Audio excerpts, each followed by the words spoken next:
Good morning friends. तो जी मेरी आज की जो वीडियो है वो 5 से लेकर 6 मिनट की है। इस वीडियो के थ्रू मैं आपको एक लाइव टेस्टिमोनियल अपने क्लाइंट का शेयर करूंगा जिनका recently study residency permit Sweden का आया है विद फैमिली, स्पाउस के साथ और उनके बच्चे के साथ। तो पहले मैं उनकी प्रोफाइल आपसे शेयर करूंगा कि उनकी प्रोफाइल कैसी थी। और ये जो हमारे क्लाइंट है ये करनाल के ही रहने वाले हैं और हमारे करनाल ऑफिस क्राउन इमिग्रेशन की करनाल ऑफिस की टीम के थ्रू उन्होंने अपनी स्वीडन का केस अप्लाई किया था एज ए स्टूडेंट। तो इनकी जो प्रोफाइल ऐसी थी कि इनकी जो एज है 31 ईयर है, 31 साल की इनकी एज है और इन्होंने 10th में जो इनके परसेंटेज थे वो 50% थे और +2 ह्यूमैनिटीज से आर्ट्स से की हुई थी, उसके अंदर इनके 65% थे।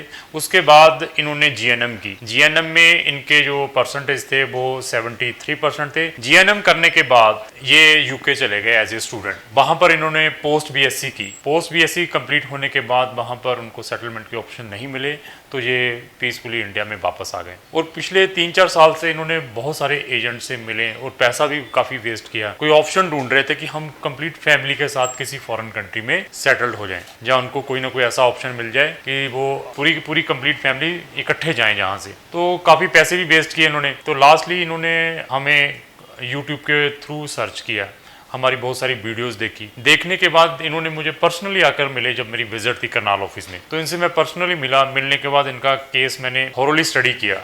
थॉरोली स्टडी करने के बाद तो मैंने इनका केस में ये कहा कि आपके केस में 95% चांसेस हैं कि मैं आपका केस एक कंट्री है स्वीडन, उसमें हम आपका एडमिशन एज वेल एज वहाँ पर जो रेजिडेंसी मिलती है उसमें असिस्ट कर सकते हैं। बट इनको बिलीव नहीं हो रहा था कि कहते नहीं वहाँ हो नहीं पाएगा। तो मुझसे डिस्कशन करके चले गए। जानने के बाद इन्होंने और सर्च की स्वीडन के बारे में। कुछ और भी एजेंट्स स्वीडन की स्टडी को डील करते हैं इंडिया में, उनसे भी मिले जो बड़े तोप खान हैं यहाँ पे इंडिया में, उनसे भी डिस्कशन करके आए। अपने लेवल पर भी इन्होंने सर्च की नेट के ऊपर गूगल में डाल के। सारे रिव्यू पढ़ने के बाद, सारा कुछ डिसीजन लेने के बाद फिर उन्होंने मुझसे मीटिंग रखी कि सर हम एक बार आपसे मिलना चाहते हैं। तो फिर भी ये मेरे पास आए, फिर मिल के गए। जो इनके डाउट थे मैंने क्लियर किए। फिर भी इन्होंने कोई डिसीजन नहीं लिया। फिर कुछ हफ्ते के बाद इन्होंने डिसीजन लिया कि हाँ हम अभी रिस्क लेने के लिए तैयार हैं, हम स्वीडन में डालेंगे अपना केस। डर इसलिए रहे थे कि क्योंकि पीछे इन्होंने पैसे बहुत वेस्ट कर दिए थे, अलग अलग कंट्री में ट्राई करके वीजाज नहीं मिल पाए और पैसे ज़्यादा वेस्ट हो गए। तो जब मैंने कुछ बताया तो तब डर रहे थे कि यार हमारे यहाँ पे भी पैसे वेस्ट हो जाएंगे। मैंने इनसे सिर्फ 10,000 एज एडवांस लिया। मैं कहा 10,000 तो आपको डिपॉजिट करना पड़ेगा एज ए हमारी टोकन अमाउंट जो भी है, रजिस्ट्रेशन अमाउंट देने के बाद फिर मैं आपका केस प्रोसेस करूंगा। तो ये एग्रीड हो गए, कहते चलो ठीक है 10,000 तो कोई इतनी बड़ी अमाउंट नहीं है। तो साथ में वहाँ की जो एप्लीकेशन फीस है वो मैं आपको देनी पड़ेगी जो स्वीडन यूनिवर्सिटीज़ की है। मैं 8 यूनिवर्सिटी में आपका केस अप्लाई करूंगा, दे आर एग्रीड। वो भी 10-12,000 की है। वो इतनी अमाउंट का इन्होंने रिस्क लिया। लेने के बाद और इनको साथ में मैंने ये बता दिया कि आपके अंदर अभी पेशेंस भी होनी चाहिए।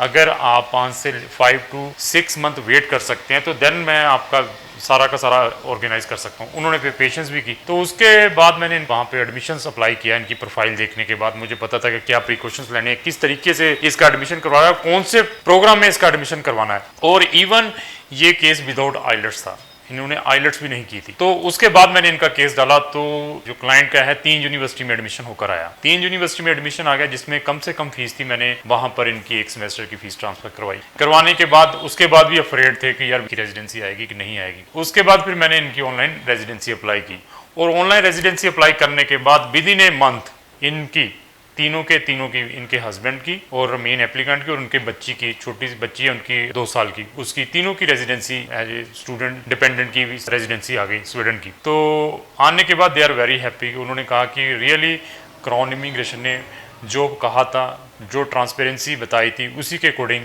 इन्होंने काम किया। और उसके बाद मैंने अपनी जो कंसल्टेंसी मेरी बनती थी मैंने इनसे अपनी फीस ली। तो मैंने उनको ये जरूर बताया था कि ये रिस्क है आपकी जो 10,000 या 20,000 जो आप ले रहे हैं, that is the only risk involve. तो दे आर रेडी टू पे। उसके बाद हमने ये सारे का सारा उनका काम करवा के दिया। देने के बाद दे आर हैप्पी। तो अभी ये बाहर जा रहे हैं। मेरा इस वीडियो के थ्रू आपको कोई मोटिवेशन करने का नहीं है कि मैं आप लोगों को मोटिवेट करूं कि आप क्राउन इमिग्रेशन के ऑफिस में आए और आके अपने स्वीडन के केसेस दें स्पाउस के साथ। वीडियो के थ्रू एक ही मेरा एम है, यही अवेयरनेस है कि अगर आपने स्पाउस के साथ किसी भी कंट्री में जाना है, अगर आपकी एकेडमिक अच्छी है, आइलेट्स की है नहीं किया है, आपकी एज 35 साल की भी है, 40 ईयर्स की भी है, आपकी एकेडमिक अच्छी है, तो हम आपका with family as a student visa भी ऑर्गेनाइज कर सकते हैं अच्छी कंट्रीज में। तो वहाँ पर जाने के बाद मेडिकल फ्री है इंटरनेशनल स्टूडेंट्स को स्वीडन में, और इवन जो उनका बच्चा है वो भी वहाँ पे सरकारी स्कूल में फ्री में पढ़ सकता है। अगर आपके परसेंटेज 70 है या 70 प्लस है, और हमारी ये भी एक श्योरिटी है कि अगर आपके 70 प्लस नंबर हैं और आप हमें कुछ डॉक्यूमेंट प्रोवाइड करते हैं, वो चेकलिस्ट है डॉक्यूमेंट की, स्टूडेंट वो हमें प्रोवाइड करता है, तो हम बच्चे का 50% से लेकर 80% स्कॉलरशिप भी ऑर्गेनाइज कर सकते हैं स्वीडन यूनिवर्सिटीज में। वो डॉक्यूमेंट बच्चे ने खुद प्रोवाइड करने हैं। बच्चे क्या करते हैं कि एजेंट ने सारा कुछ करना है। एजेंट तो देखो एडमिशन ऑर्गेनाइज कर सकता है, वो भी अपने डॉक्यूमेंट प्रोवाइड करने हैं, जब वीजा में या रेजिडेंसी में हेल्प कर सकता है। स्कॉलरशिप में बच्चे को कुछ डॉक्यूमेंट अरेंज करने पड़ते हैं। अगर वो बच्चा डॉक्यूमेंट प्रोवाइड करेगा तो तभी उसका एजेंट है या क्राउन इमिग्रेशन हेल्प कर पाएगी। आप किसी भी कंसल्टेंट के पास जाते हैं स्वीडन की क्वेरी के लिए, उसको एटलीस्ट कहिए कि आप एक एटलीस्ट रेफरेंस तो प्रोवाइड करो जो आपने कोई बच्चा फॉरेन कंट्री में भेजा है स्वीडन में, उसका कोई टेलीफोन नंबर दे दीजिए, या उसको ये प्रोसीजर पूछ लीजिए अप्लाई कैसे होता है, कौन सी यूनिवर्सिटीज में अप्लाई होगा, कौन से प्रोग्राम में अप्लाई होगा, उसके अप्लाई करने का सिस्टम क्या है, स्कॉलरशिप कैसे बच्चा अप्लाई कर सकता है। कुछ ऐसे क्वेश्चन पूछिए, thereafter you will take the decision कि उस एजेंट को आपने केस देना है या नहीं देना। तो मैं फिर आपसे यही रिक्वेस्ट करता हूं कि अगर आपने स्वीडन का स्टूडेंट वीजा अप्लाई करना है तो आप हमारे क्राउन इमिग्रेशन के किसी भी नियर बाई ऑफिस में जाकर संपर्क करें, तो आपको हम प्रॉपर हेल्प प्रोवाइड कर सकते हैं आपके एडमिशन में और आपकी रेजिडेंसी में, और आप कंप्लीट फैमिली के साथ स्वीडन में जा सकते हैं। और इस वीडियो के थ्रू मैं एक चीज़ और भी शेयर कर दूं, वहाँ पर स्पाउस को वर्किंग राइट नहीं है, स्टूडेंट को वर्किंग राइट है 20 आवर्स इन ए वीक, और उसके बाद पोस्ट स्टडी परमिट है। लेकिन जो साथ में स्पाउस जाता है